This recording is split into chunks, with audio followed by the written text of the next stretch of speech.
The morning sun cast long shadows across the parking lot of Rosie's Diner as Margaret Hayes rolled her wheelchair through the automatic doors.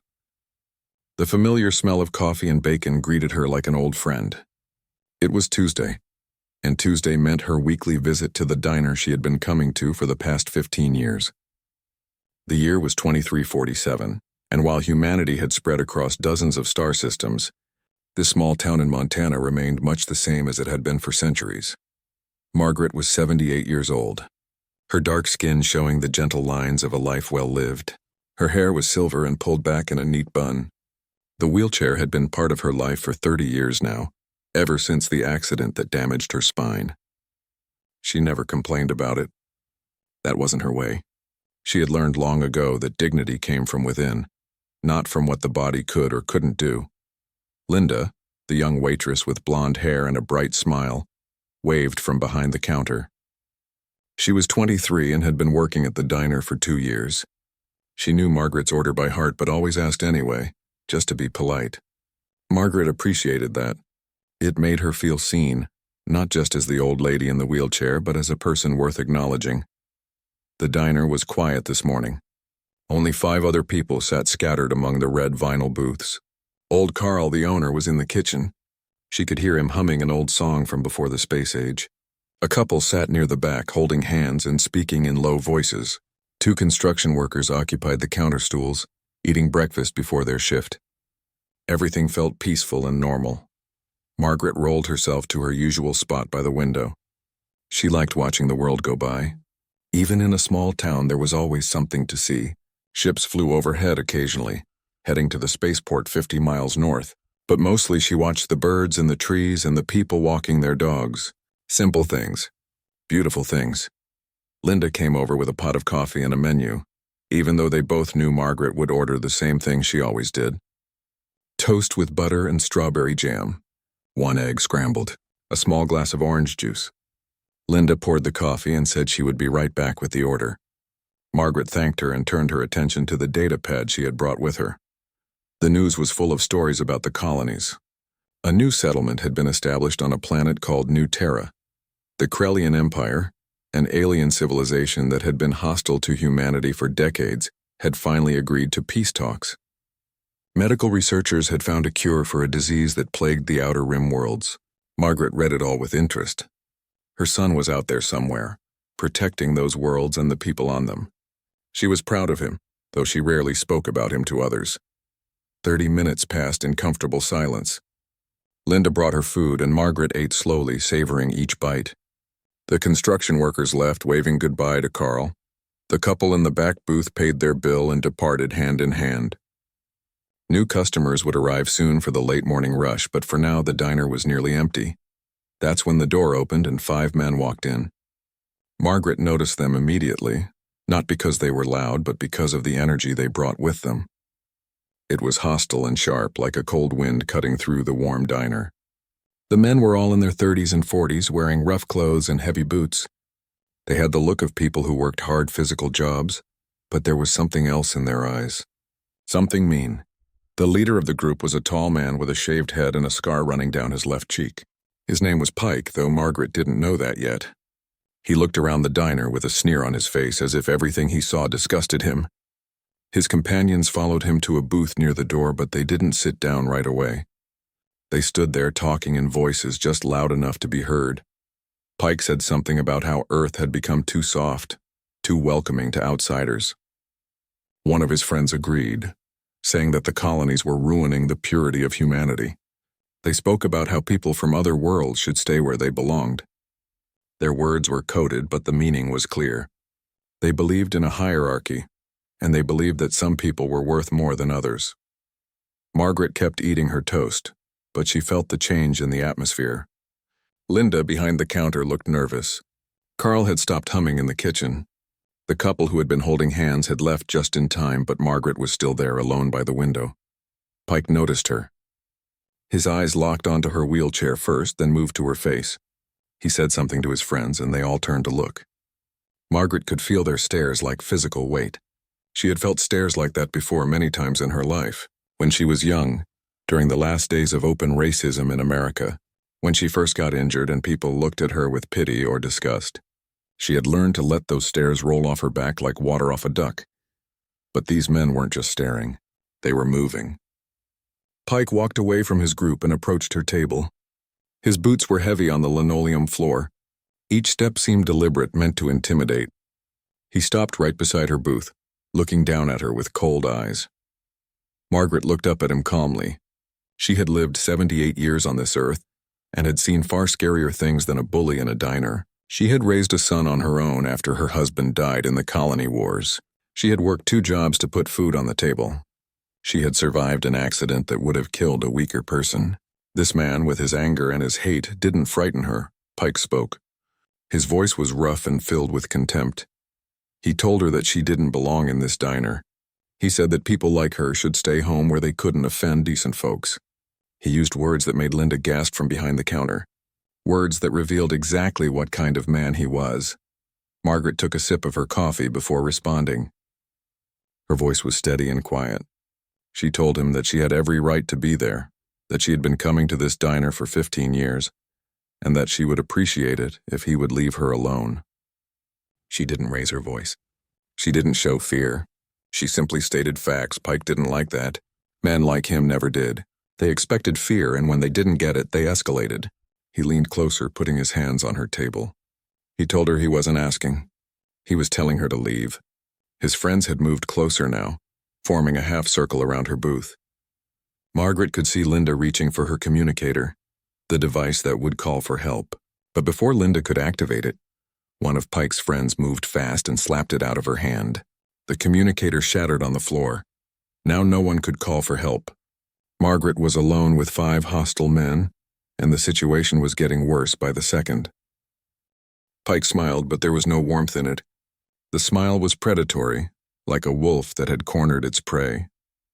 He reached out and knocked Margaret's coffee cup off the table with the back of his hand. The ceramic shattered on the floor, brown liquid spreading across the tiles. Linda made a small sound of distress, but she didn't move from behind the counter. She was young and scared, and Margaret didn't blame her for that. The other patrons in the diner, the few who remained, looked away. An elderly man reading a newspaper suddenly found the print fascinating. A woman with a small child gathered her things and hurried out the door without paying. No one wanted to get involved. No one wanted to be the next target of these men's anger. Margaret understood that too. Fear made people do strange things, made them abandon their better nature. Pike's voice grew louder now. He told Margaret that disabled people were a drain on society, that they took resources that could go to stronger, more useful citizens. He said that Earth needed to be pure again, that the colonies had corrupted everything with their mixing of cultures and their acceptance of weakness. His words were vile, full of a hatred that ran deep.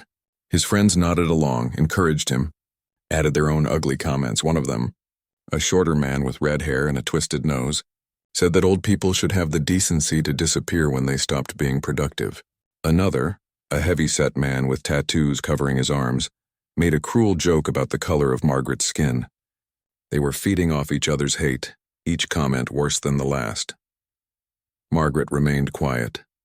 She had learned long ago that arguing with people like this was pointless. They didn't want dialogue or understanding. They wanted someone to hurt, someone to feel smaller than them. She thought about her son, wondered where he was in the vast galaxy.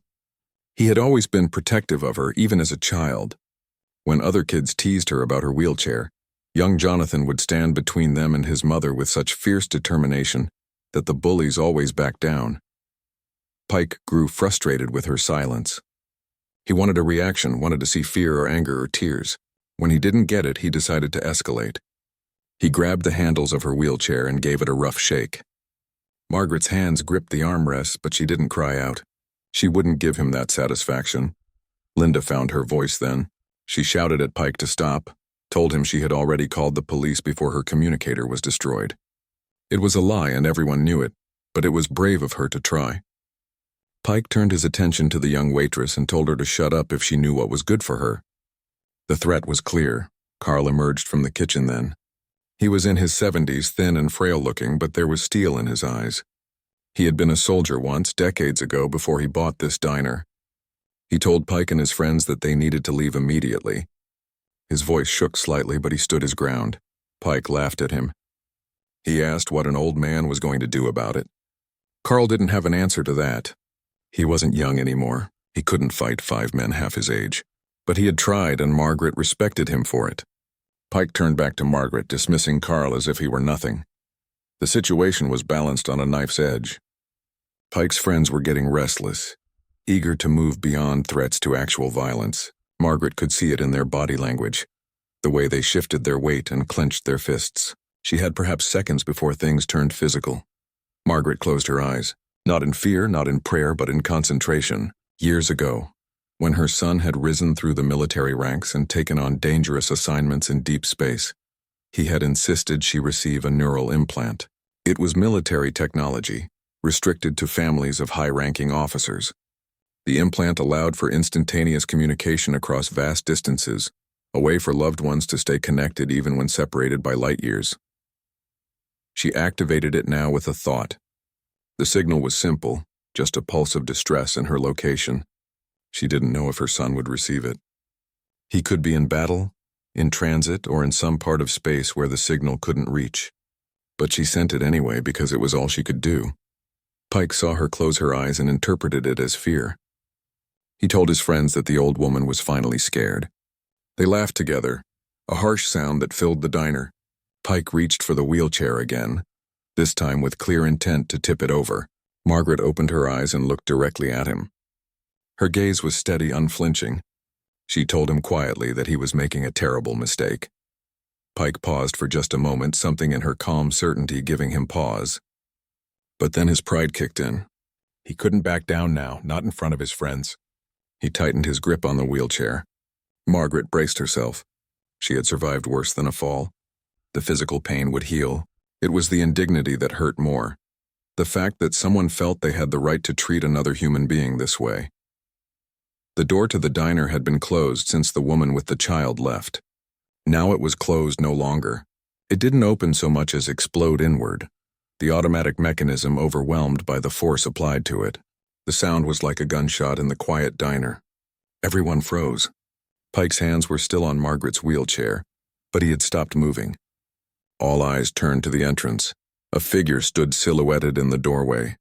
The morning sun was behind him, making it hard to see details at first. But the shape was clear enough. A tall man, broad-shouldered, standing with the kind of posture that spoke of military training. The temperature in the diner seemed to drop 10 degrees. The air itself felt heavier, charged with something dangerous.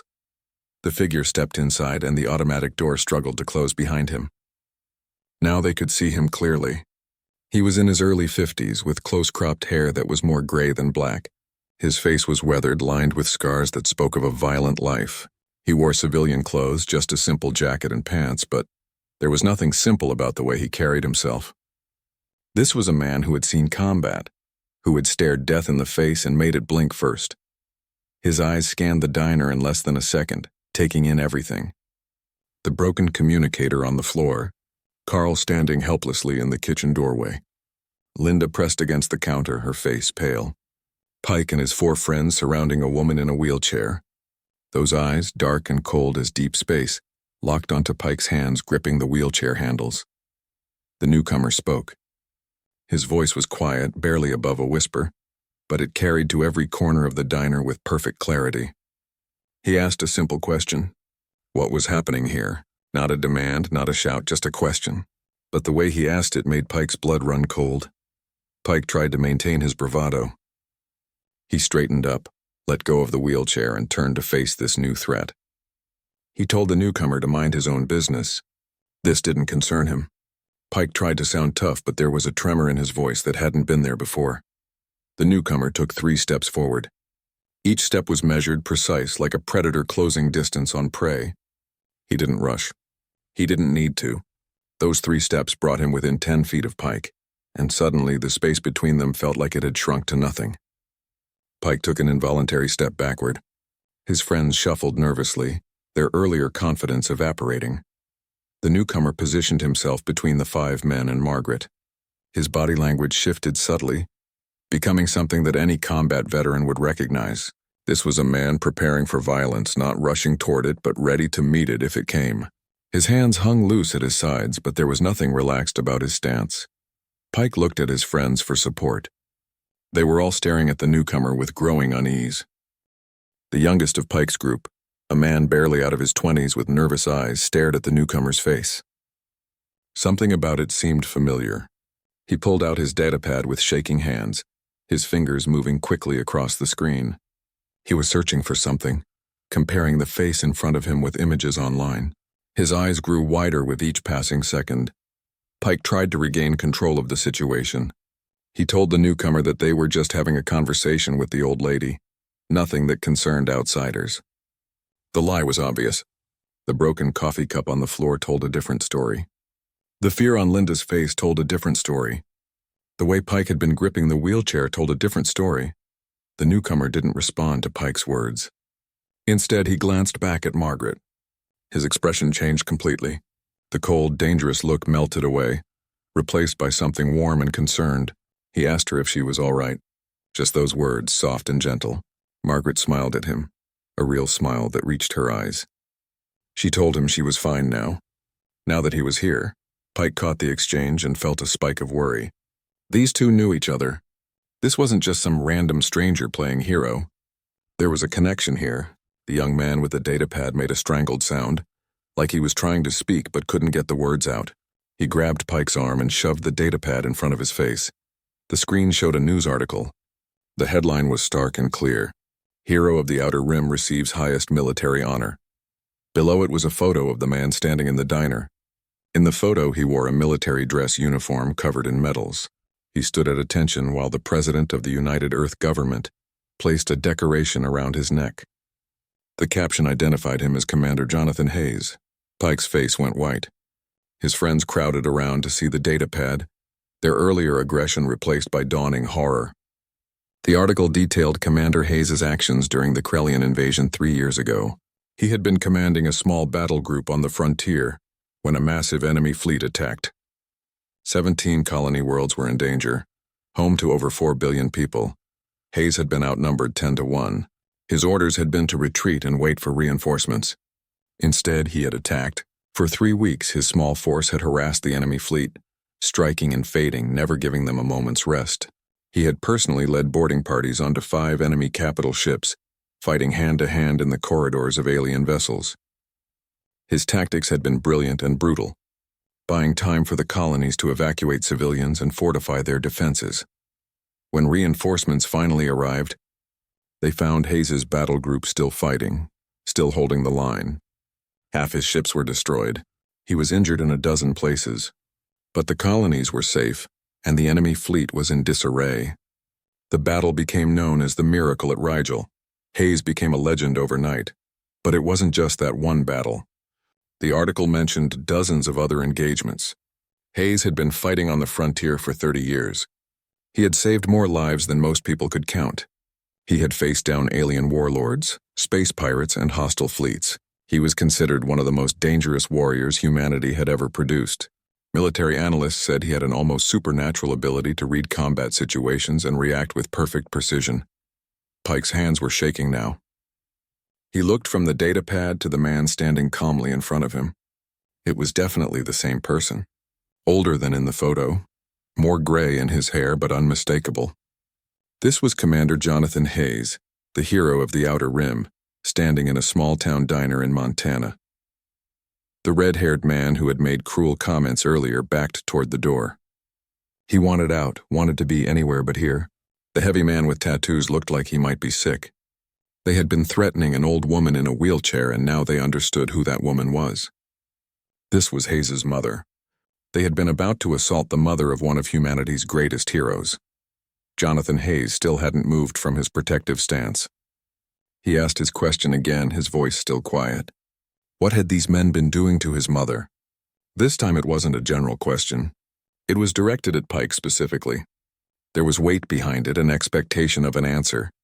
Pike tried to stammer out an excuse. He said they were just talking, just having a disagreement, nothing serious. His voice cracked halfway through. He was a big man, used to intimidating others, but right now he felt small. He felt like prey caught in the open by something far more dangerous than he could ever hope to be. Jonathan took one more step forward. Just one. Pike stumbled backward, tripping over his own feet. He caught himself on a booth, his tough guy image completely shattered. His friends were all backing away now, putting distance between themselves and their leader. They wanted no part of whatever was about to happen. Jonathan spoke again. He told them they had two choices. They could leave right now, walk out of the diner and turn themselves into the police. If they did that, he would let them go. They would face legal consequences, but they would walk away with their health intact. That was choice one. He paused, letting it sink in, or, he continued, they could stay. They could try to finish what they started. They could try to hurt his mother. If they chose that path, they would deal with him. Not Commander Hayes, the military hero. Not the man who fought aliens in space. Just Jonathan. Just a son protecting his mother. He didn't elaborate on what that would mean, but the implication was crystal clear. Pike looked at his friends desperately. They were all avoiding his eyes. They wanted nothing to do with choice two. They wanted to run, to get as far away from this diner as possible. But Pike had his pride. He had spent years building a reputation as a tough guy, as someone not to be messed with. Walking away now would destroy that. His hand moved toward his belt. He wore a plasma knife there, a tool used in construction work but deadly as a weapon. It was illegal to carry it in public, but Pike had never cared much about laws. His fingers wrapped around the handle. Maybe he could threaten Hayes, force a standoff, and then retreat with some dignity and tact. Maybe he could save face. The moment his hand touched the weapon, Jonathan moved. What happened next was almost too fast to follow. 1 second, Jonathan was standing still, the next he was in motion. He crossed the distance to Pike in a blur.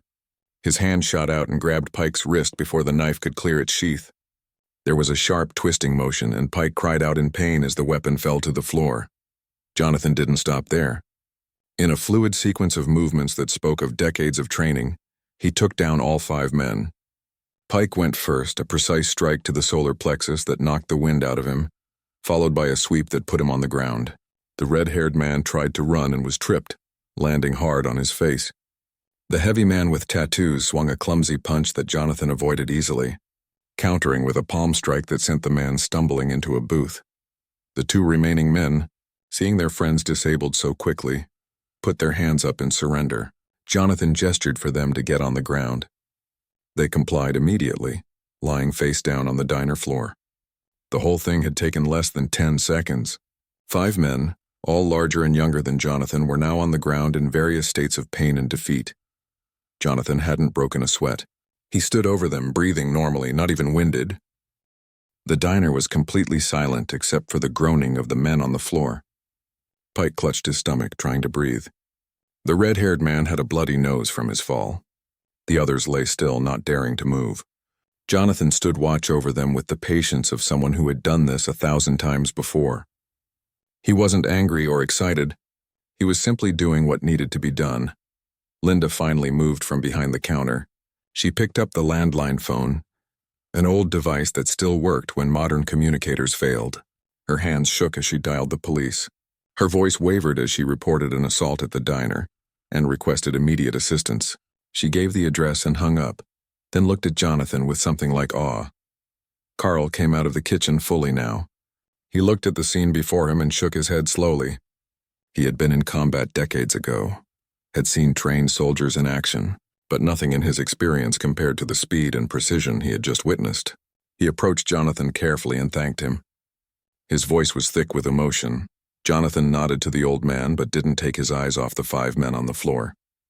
He told Carl that no thanks were necessary. He was just doing what anyone should do, protecting those who couldn't protect themselves. But Carl knew better. Most people wouldn't have stepped in. Most people would have called the police and hoped they arrived in time. Jonathan had acted without hesitation, without fear. Margaret watched her son from her wheelchair. She felt a complex mix of emotions. Pride, certainly. Jonathan had grown into exactly the kind of man she had hoped he would be. But also sadness because she knew the cost. She saw the scars on his face and hands, the ones visible to the eye. She knew there were deeper scars, ones that marked his soul. The things he had seen and done in service to humanity had changed him in ways that could never be undone. Sirens wailed in the distance, growing closer. Pike tried to sit up, and Jonathan gestured for him to stay down. Pike complied immediately. All the fight had gone out of him. He understood now what a terrible mistake he had made. He had let his hatred and ignorance lead him to threaten the wrong person. Not just wrong because she had a powerful son, but wrong because every person deserved to be treated with dignity and respect. 3 police vehicles pulled up outside the diner. 6 officers entered with weapons drawn, responding to a report of an assault in progress. They saw the scene and immediately recognized Jonathan. The lead officer, a woman named Patricia Gomez, had served in the military before joining the local police force. She had never met Commander Hayes personally, but she knew his reputation. Every service member did. Officer Gomez lowered her weapon and approached carefully. She asked Jonathan what had happened. He explained in short, clear sentences. These 5 men had threatened his mother, broken property, and attempted to assault a disabled elderly woman. When he arrived, they had resisted and one had reached for a weapon. He had subdued them using minimal necessary force. He pointed to the plasma knife still lying on the floor as evidence. The officers moved quickly to secure the suspects. They pulled the 5 men to their feet and cuffed them. Pike tried to speak, tried to explain or make excuses, but Officer Gomez cut him off. She read them their rights in a flat, professional voice. Assault. Attempted assault of a disabled person, hate crimes, illegal weapons possession, destruction of property.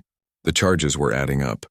As the officers led the men toward the patrol vehicles, Pike looked back at Margaret one last time. The hatred was gone from his eyes, replaced by something closer to fear and shame. He had looked at her and seen only a target, someone weak and vulnerable. He hadn't seen a person with her own history, her own strength, her own family. That blindness had been his downfall. Officer Gomez stayed behind to take statements. She spoke with Carl first, then Linda, then Margaret. Each of them described what they had witnessed. Linda was still shaking, but her voice was steady as she recounted the events. Carl's statement was brief and factual. Margaret's was the calmest of all. She described the men's actions without emotion, simply stating what had occurred. When Gomez turned to Jonathan, he provided a detailed account of his intervention. He noted the exact time he arrived, the threats he observed, the weapon Pike had attempted to draw, and the techniques he used to subdue the men.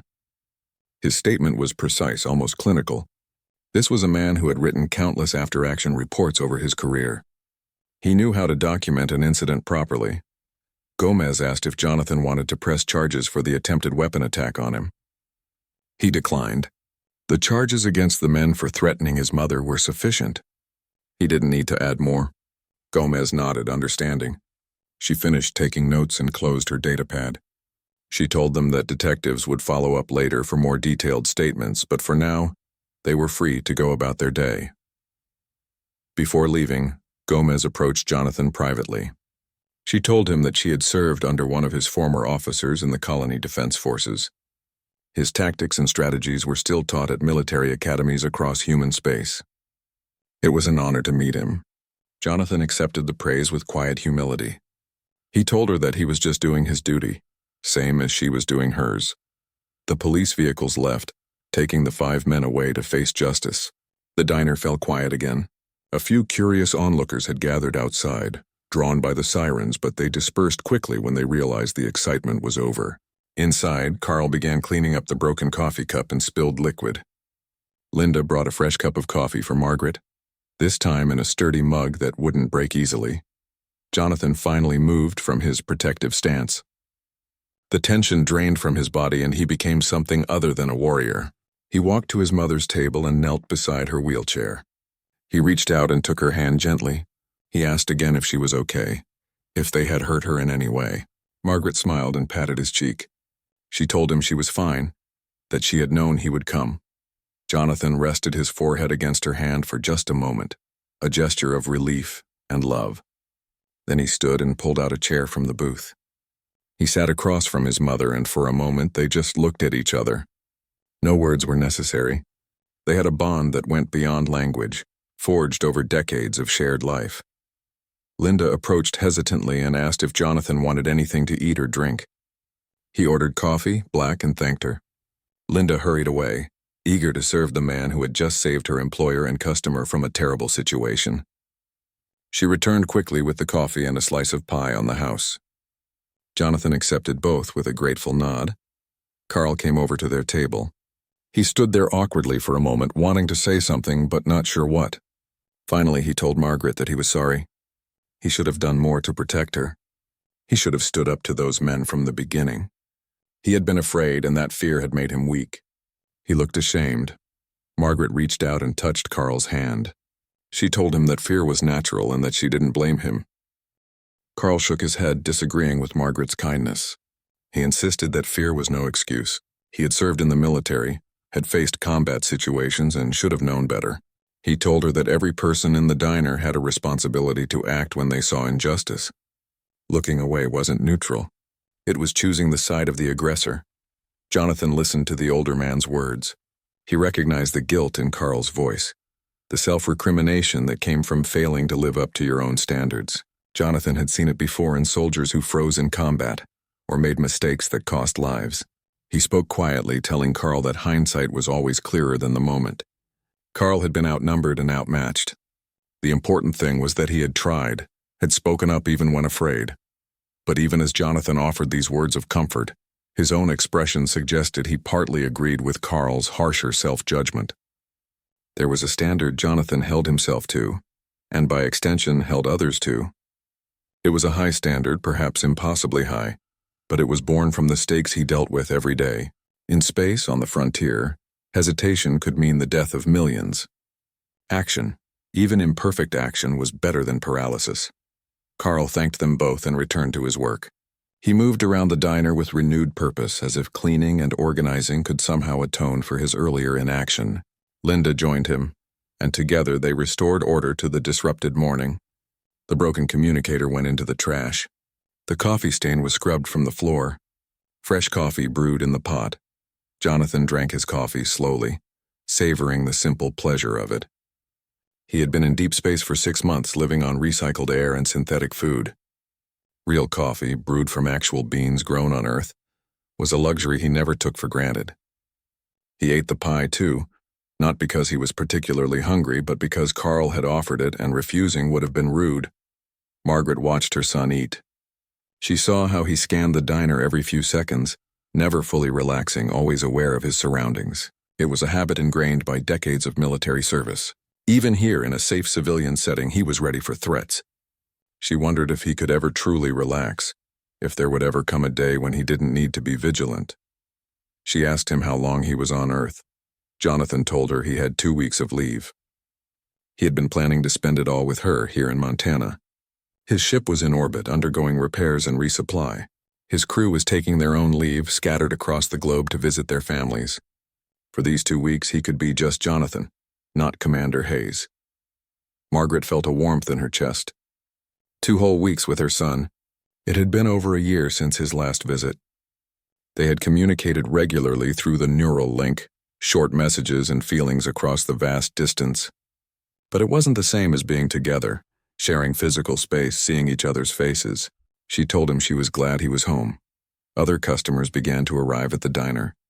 Word had spread quickly through the small town about what had happened. Some came out of genuine concern for Margaret and Carl. Others came out of curiosity, wanting to see the famous Commander Hayes in person. Linda handled them all with practiced efficiency, seating those who wanted to eat and politely turning away those who were just gawking. An older man entered the diner, walking slowly with the aid of a cane. His name was George Palmer, and he had been a regular at Rosie's for even longer than Margaret. He had seen the police cars and heard the rumors. He approached Margaret's table and asked if she was all right. His concern was genuine, etched in the lines of his weathered face. Margaret assured him she was fine. George looked at Jonathan, recognition flickering in his eyes. He asked if this was Margaret's son, the one she sometimes mentioned but never talked about in detail. Margaret confirmed it was. George extended his hand to Jonathan, introducing himself. Jonathan stood and shook the old man's hand firmly but gently. George told Jonathan that his mother was a treasure to the community. She volunteered at the local library, reading to children every Thursday. She donated to food banks and homeless shelters despite living on a modest pension. She was kind to everyone, even those who didn't deserve it. The town was better for having her in it. George's voice wavered with emotion as he spoke. Jonathan thanked George for those words. He had always known his mother was special, but hearing it confirmed by others meant something. George returned to his own booth, and Margaret and Jonathan were alone again, relatively speaking. The diner had filled up, but the other customers gave them space, respecting their privacy. Jonathan leaned forward, his voice dropping low so only Margaret could hear. He told her he wanted her to move. He had a house on one of the inner colonies, a place with good medical facilities and strong security. She would be safer there, away from people like Pike and his friends. He could visit more often, and she would have access to better care for her spine injury. Margaret listened patiently, then shook her head. She told him she appreciated the offer, but Montana was her home. She had lived here for 50 years. Her husband was buried here. Her friends were here. She knew every street, every shop, every face. Moving to a colony world, even a safe one, would mean starting over, and she was too old for that. Jonathan tried to argue. He pointed out that Earth had become more dangerous in recent years. The expansion to the colonies had created economic stress. Groups like Pike's were becoming more common, people who blamed others for their problems instead of looking for real solutions. She could be targeted again. Margaret stopped him with a gentle hand on his arm. She told him that she couldn't live her life in fear. If she ran every time someone threatened her, she would spend her whole life running. Besides, she had faced worse than Pike. She had lived through the tail end of institutional racism in America. She had raised a child alone after her husband died in combat. She had survived a crippling accident.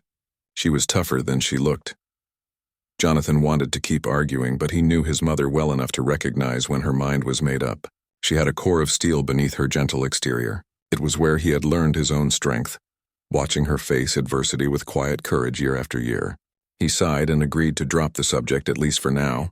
They talked of other things then.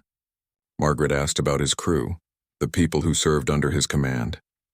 Jonathan told her about Lieutenant Martinez, his tactical officer, who had a gift for seeing patterns in enemy movements. He spoke of Chief Engineer Douglas, who could repair anything with spare parts and determination. He mentioned Dr. Rachel Kim, who had saved countless lives in the medical bay during battles. Margaret listened with interest. She liked hearing about these people. They were keeping her son safe, watching his back when she couldn't. She asked if any of them had families, and Jonathan told her most did. The morning stretched into afternoon.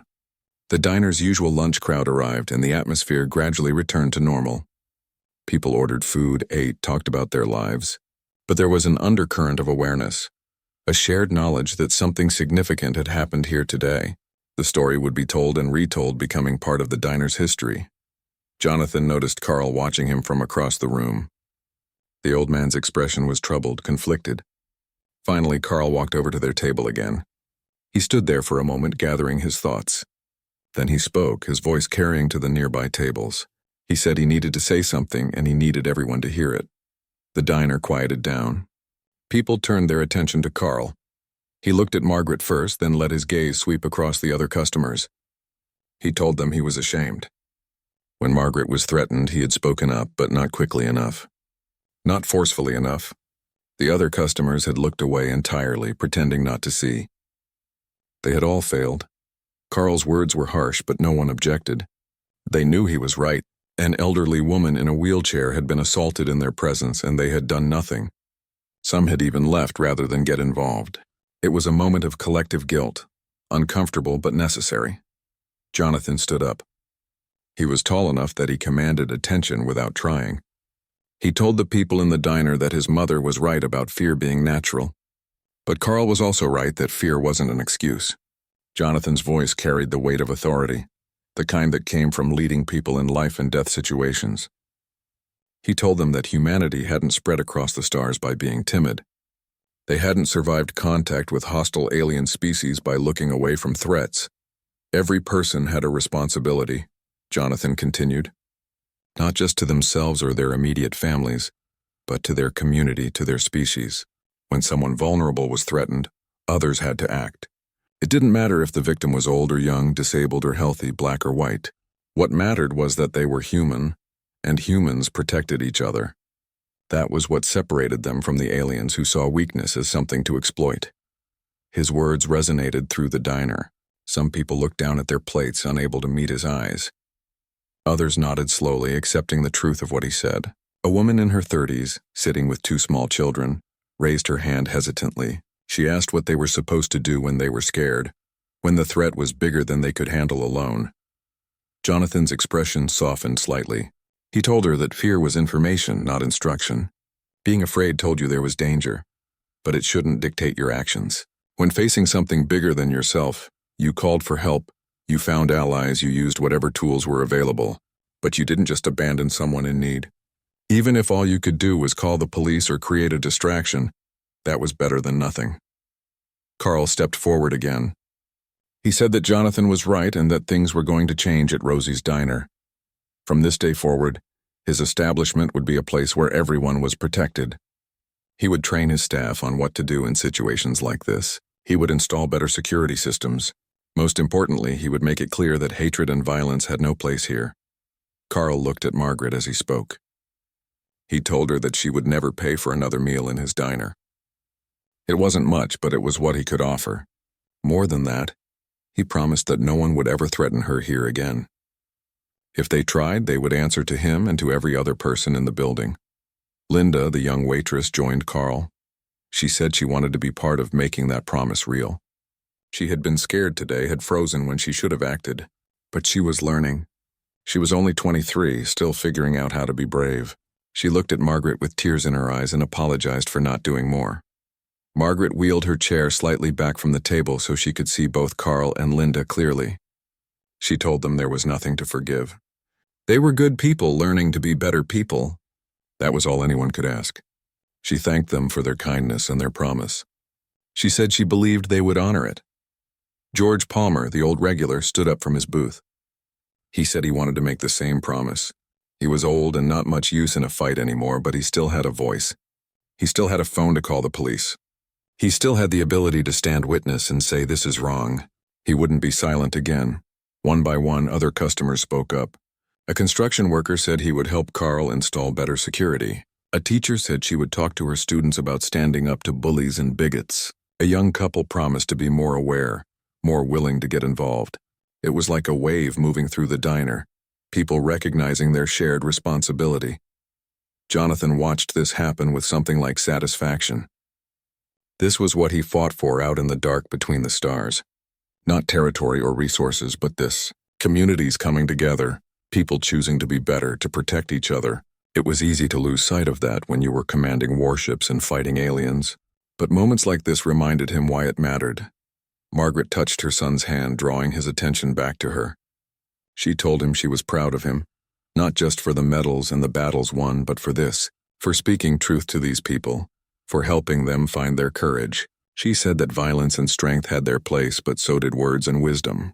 He had both, and that made him more than just a warrior. Jonathan sat back down, humbled by his mother's words. He told her he learned it all from her.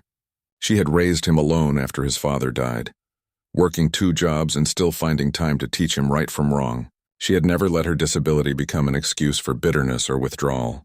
She had shown him every day what real strength looked like. The afternoon wore on. News reporters arrived outside, having heard about the incident. Officer Gomez returned to keep them at bay, telling them that the involved parties would make statements later. For now, they needed privacy.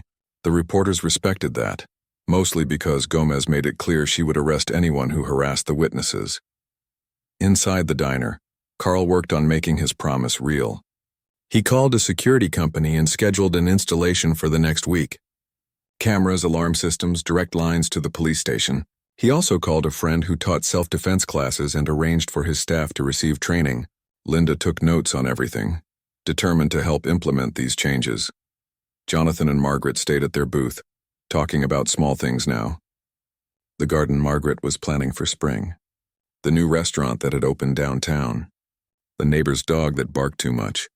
Normal conversation, the kind families had everywhere. It was peaceful and ordinary, and Jonathan treasured it. As the sun began to set, casting orange light through the diner windows, Jonathan suggested they leave. He had rented a car and wanted to take his mother home, make sure she was settled safely. Margaret agreed. She was tired, not from fear, but from the emotional weight of the day. Linda brought their check, but Carl intercepted it. He tore it up and reminded Margaret that she would never pay there again. Jonathan left a generous tip for Linda anyway. She had been through a traumatic experience and handled it as well as could be expected. As they prepared to leave, every person in the diner stood up. The drive to Margaret's house took 15 minutes through quiet streets lined with old trees. Jonathan drove carefully, mindful of every bump and turn. His mother's wheelchair was secured in the back of the vehicle, folded down for transport. Margaret sat in the passenger seat looking out the window at the familiar scenery. She had lived in this town for so long that every building held a memory.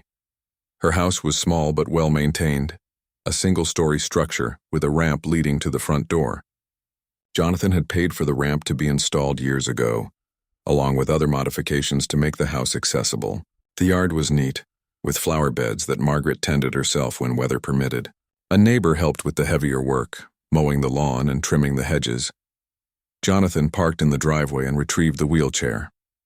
He unfolded it with practiced ease and helped his mother transfer from the car seat. She was still strong enough to do most of it herself, but she accepted his help without protest. They had learned long ago to find a balance between her independence and his need to care for her.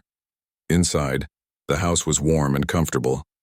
Photos covered the walls, a visual history of their family. Margaret's parents in their youth, stern-faced and dignified. Her wedding photo, showing her and Jonathan's father on the happiest day of their lives. Pictures of Jonathan as a child, gap-toothed and grinning. His military academy graduation, his promotion ceremonies, moments captured and preserved against the flow of time. Jonathan made tea while Margaret settled into her favorite chair in the living room. The chair was positioned near the window, giving her a view of the front yard and the street beyond. She liked watching the world go by, seeing neighbors walk their dogs and children ride their bicycles. It reminded her that life continued, that there was beauty in ordinary moments. He brought the tea in proper cups, not mugs. His mother had taught him that some things deserved ceremony, deserved attention. Tea was one of those things. They drank in comfortable silence for a while, no need for constant conversation. This was one of the gifts of their relationship, the ability to simply be together without filling every moment with words. Finally, Margaret spoke. She told Jonathan she was proud of him, truly proud, not just for what happened at the diner, but for everything, for the man he had become, the life he had built, the people he had saved. She knew the weight he carried, the responsibility of protecting billions of people spread across dozens of worlds. She knew it took a toll. Jonathan set down his teacup and looked at his mother. He told her the truth, something he rarely shared with anyone else. He said that sometimes he scared himself. The things he was capable of, the violence he could unleash, it was necessary for his job, but it changed him. Every battle, every decision that cost lives, it added weight to his soul. He worried that one day he would become more weapon than man. Margaret listened without interrupting. This was important, her son sharing his deepest fears. When he finished, she reached out and took his hand. She told him that his fear was actually proof that he was still human. Weapons didn't worry about what they were. Only people did. The fact that he questioned himself, that he struggled with the violence he was capable of, that showed he hadn't lost his humanity. She reminded him of what happened at the diner. He could have seriously hurt those 5 men. With his training and experience, he could have broken bones, caused permanent damage. But he hadn't. He had used exactly enough force to stop them and no more. He had given them a choice before resorting to violence. That showed restraint, showed judgment, showed the difference between a warrior and a monster. Jonathan absorbed his mother's words. She had always been able to see to the heart of things, to understand what he needed to hear. He told her about something that had happened 6 months ago, during a battle with a Krellian raiding fleet. He had been forced to order the destruction of an enemy ship that was about to ram a colony transport full of civilians. Over 1,000 enemy soldiers died in that explosion. The decision had been correct from a tactical standpoint. The transport carried 5,000 colonists, including many children. Saving them was worth the cost, but Jonathan still saw the faces of those Krellian soldiers sometimes, still wondered if there had been another way. They were following orders just like he was, caught up in a war they didn't start. Death was death, no matter which side you were on. Margaret listened to this confession with pain in her eyes, not for herself but for her son carrying these memories. She told him that war was tragedy, always, even when it was necessary. Good people died. Enemies who might have been friends in other circumstances died. There was no clean answer, No way to fight without cost. But he was fighting to protect people who couldn't protect themselves, and that mattered. She spoke about her own experiences, things she rarely discussed. She told him about growing up in the segregated South, before the civil rights victories of the mid-20th century. She had seen hatred up close, had felt its effects personally. Her parents and grandparents had fought against it, not with weapons but with courage and persistence. They had marched, protested, demanded their rights as human beings. Some of them had died for that cause. Margaret's grandfather had been beaten by police during a protest. Her aunt had been arrested more times than anyone could count. They had paid the price for progress, for the changes that allowed Margaret to live a freer life than they had. Their struggles were different from Jonathan's battles in space, but the core was the same. Standing up to injustice, protecting the vulnerable, fighting for a better world. Jonathan listened to his mother's stories. He had heard some of them before, but they resonated differently now. He saw the connection between her family's civil rights struggles and his own work on the frontier. Both were about defending humanity's better nature against its worst impulses. Both required sacrifice. Margaret told him that every generation faced its own challenges. Her grandparents fought segregation and discrimination. Her parents fought for equal rights and opportunities. She had raised a son in a world that was changing rapidly, trying to prepare him for whatever came next. And Jonathan, he was fighting to protect humanity's expansion into space, to ensure that the colonies remained safe and that Earth itself wasn't threatened by hostile forces. The work was never finished, Margaret said. There would always be people like Pike, full of hate and fear, looking for someone to blame for their problems. There would always be threats, whether from within humanity or from alien species. But there would also always be people willing to stand against those threats. People like Jonathan, like Carl, like the customers who had finally found their courage in the diner. Jonathan felt something release inside him, a tension he had been carrying for months. His mother's words gave him perspective, reminded him that he wasn't alone in his struggles. He was part of a long line of people fighting for what was right, stretching back generations and forward into an unknown future. The weight didn't disappear, but it became more bearable. They talked into the evening about lighter things. Margaret asked if he was seeing anyone romantically. Jonathan admitted he wasn't, that relationships were difficult when you spent months at a time in deep space. She told him not to use his career as an excuse to be alone forever. Life was short, even with modern medicine extending it. He deserved companionship and love. Jonathan promised to think about it, though they both knew his work would always come first. That was who he was. Margaret accepted it, even as she wished things could be different. The story of what happened at Rosie's diner spread faster than anyone expected. By the next morning, it was on every news network across Earth. The headlines varied, but the core remained the same. A disabled elderly woman attacked by bigots, saved by her son who happened to be one of humanity's greatest military heroes. The story had everything: drama, heroism, a clear distinction between good and evil. But as the story spread, something unexpected happened. People didn't just focus on the violence or the rescue. They focused on what came after. Carl's promise to make his diner a safe place for everyone. The customers finding their courage and vowing to do better. The community coming together in the aftermath of hatred. That became the real story, the part that resonated with millions of people. News crews descended on the small Montana town. They wanted interviews with everyone involved. Carl agreed to speak, using the platform to talk about responsibility and courage. Linda gave an interview about being young and scared but learning to be brave. George Palmer spoke about being part of a community that looked out for each other. Margaret herself gave one interview, choosing her words carefully. She told the reporters that what happened to her wasn't unique. Disabled people, elderly people, people of color, they all faced discrimination and violence every day. The only unusual thing was that her son was famous enough to make the story newsworthy. She used her moment in the spotlight to talk about the need for better protections, better education, better communities. The interview went viral, shared millions of times across human space. Jonathan refused all interview requests. He had no interest in being celebrated for doing what he considered basic decency. He stayed with his mother, avoiding the media circus. But his silence somehow made the story bigger. The mysterious hero who saved his mother and then disappeared. It became almost mythic. Pike and his 4 friends faced trial 3 weeks later. The evidence against them was overwhelming. Multiple witnesses, security footage from nearby businesses, the plasma knife. Their lawyers tried to argue for reduced charges, but the prosecution was aggressive.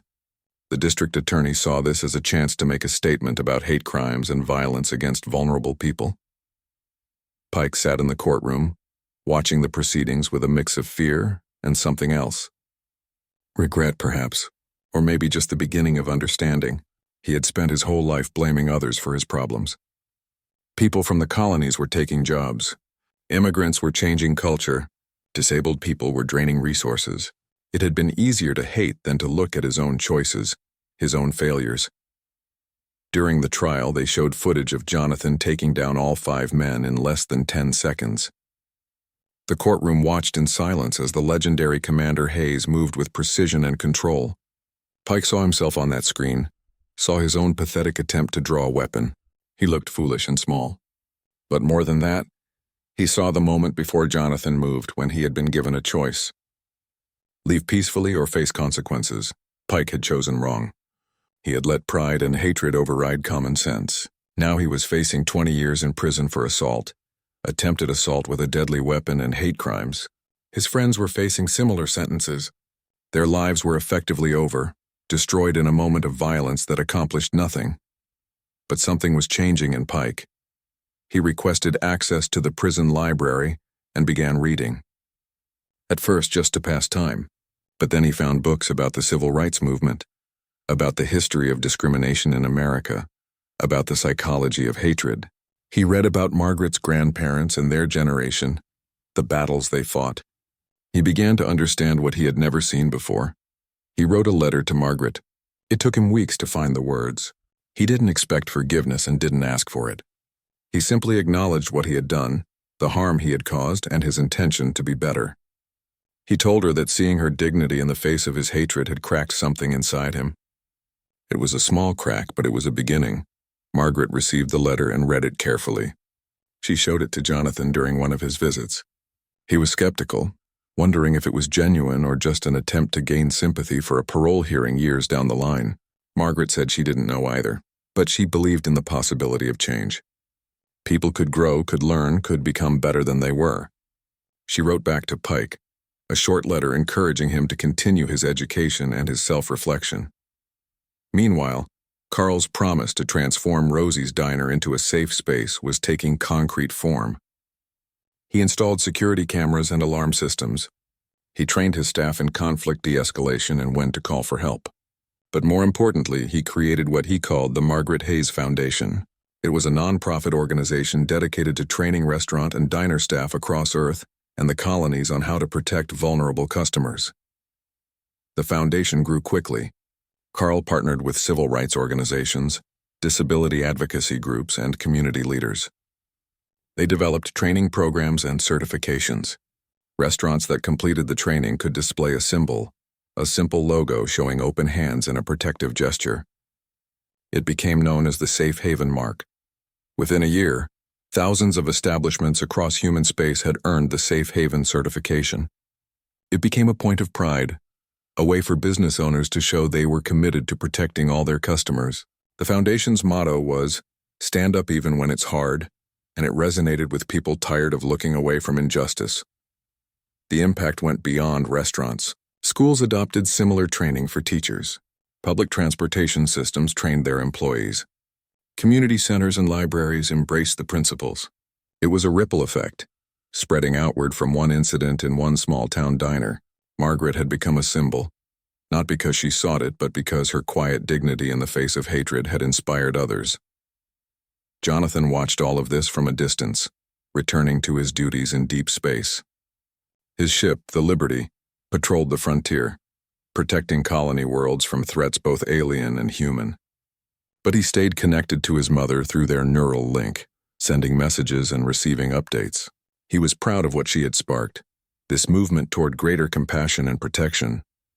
6 months after the incident, Jonathan returned to Earth for another leave. He found his mother busier than ever. She was traveling to give speeches, working with the foundation, meeting with legislators about stronger protections for vulnerable people. Her disability hadn't slowed her down. If anything, it gave her message more weight. She was living proof that limitations of the body didn't define a person's worth or capability.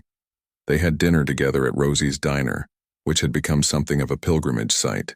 People came from across the region just to eat there, to see where the famous incident happened. Carl had handled the attention with grace, never exploiting it but using it to spread his message. The walls now displayed photos and information about the foundation, turning the diner into an educational space. Linda, the young waitress, was now the foundation's training director. She had found her calling in teaching others to be brave, to stand up, to protect. She saw Margaret and Jonathan enter and immediately came over to greet them. She told Margaret that next month she would be training staff at restaurants on Mars and Europa. The foundation was going interplanetary. As they ate, Margaret and Jonathan talked about the future. She asked him if he ever thought about retiring, about finding a quieter life. Jonathan admitted he did sometimes, but he wasn't ready yet. There were still threats on the frontier, still people who needed protection. Maybe in another decade, when he was in his 60s, he would step back. Maybe then he could find peace. Margaret told him that peace wasn't something you found. It was something you built moment by moment, choice by choice. She had learned that over her long life. The peace she felt now wasn't because her circumstances were perfect. Her body was limited. She had faced hatred and violence. She had lost people she loved. But she had chosen to respond with dignity and grace, to build rather than destroy. That was where peace came from. Jonathan absorbed his mother's wisdom. He looked around the diner at the people eating and talking. Families with children, elderly couples holding hands, young people on dates, workers grabbing lunch, all of them protected by the culture that had grown from one moment of courage and countless moments of follow-through. This was what he fought for out among the stars. This ordinary peace, this simple safety. The sun was setting when they left the diner. Margaret rolled down the ramp with Jonathan walking beside her. They moved slowly, in no hurry, enjoying the evening air. Tomorrow they would visit Margaret's husband's grave, something they did together whenever Jonathan was on Earth. The day after, Jonathan would help her with some home repairs. They would spend his remaining leave time doing ordinary things, being a family, but tonight they simply drove home through familiar streets as the sky turned orange and purple above them. The radio played old music from before the space age. Margaret hummed along to a song she remembered from her youth. Jonathan focused on the road but felt content, knowing his mother was safe, knowing the world was a little bit better than it had been.